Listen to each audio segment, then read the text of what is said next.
She waited at the courthouse 3 times. Then she walked away forever. By the 3rd time, I sat outside the marriage court in downtown Chicago. I already knew the answer before anyone said a word.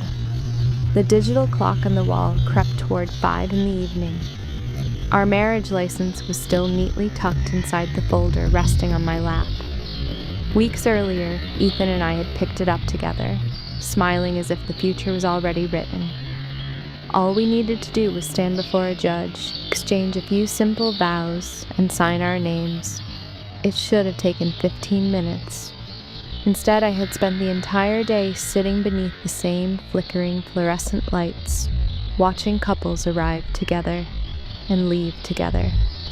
I was the only bride left waiting. A courthouse clerk walked over with a sympathetic smile. "Ms. Bennett," she said softly, "the judge is about to finish the last ceremony of the day. Is Mr. Reed still on his way?" I looked down at my phone. His last text had arrived that morning. "Leaving the lab now. I'll be there in 20 minutes. 20 minutes. That message was now nearly 8 hours old. This wasn't the first time. The first ceremony ended with an excuse about an urgent laboratory experiment. The second disappeared because one of his graduate students had supposedly been in an accident. Today was our 3rd attempt. 3 chances, 3 promises, 3 empty chairs where the man I loved should have been standing. I closed the folder, took a slow breath, and stood up. "He's not coming," I said quietly. I expected heartbreak. Instead, I felt something far more unsettling. Nothing. Maybe disappointment doesn't arrive all at once. Maybe it slowly drains away every time someone chooses everything else before choosing you. As I walked out of the courthouse, I realized something I had been refusing to admit for years. Ethan hadn't failed to marry me just once. He had been choosing not to choose me, every single day. And that afternoon, for the very first time, I chose myself. I didn't go back to our apartment. Instead, I drove straight to the administrative offices at Lakeshore Medical Center, where I worked as a general surgeon.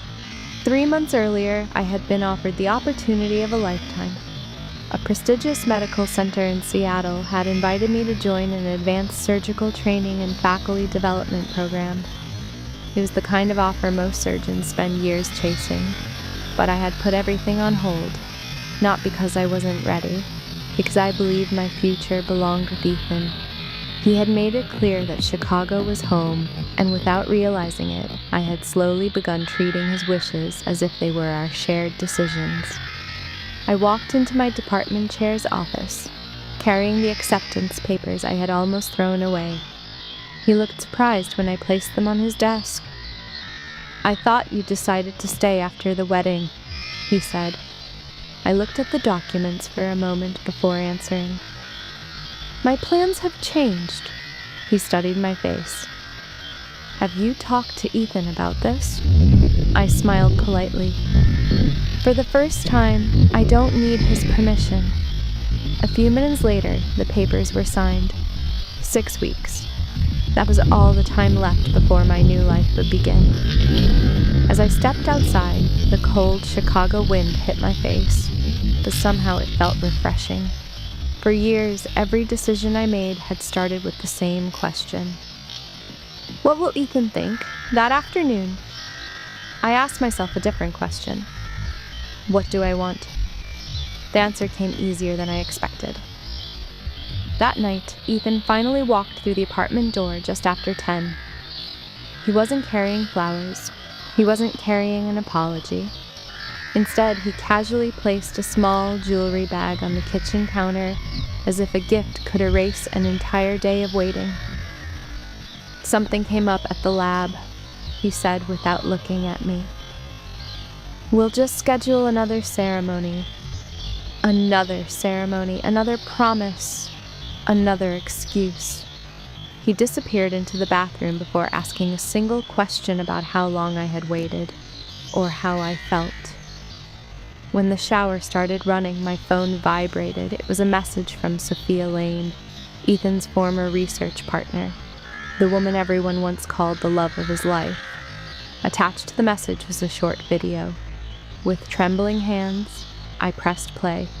What I saw changed everything.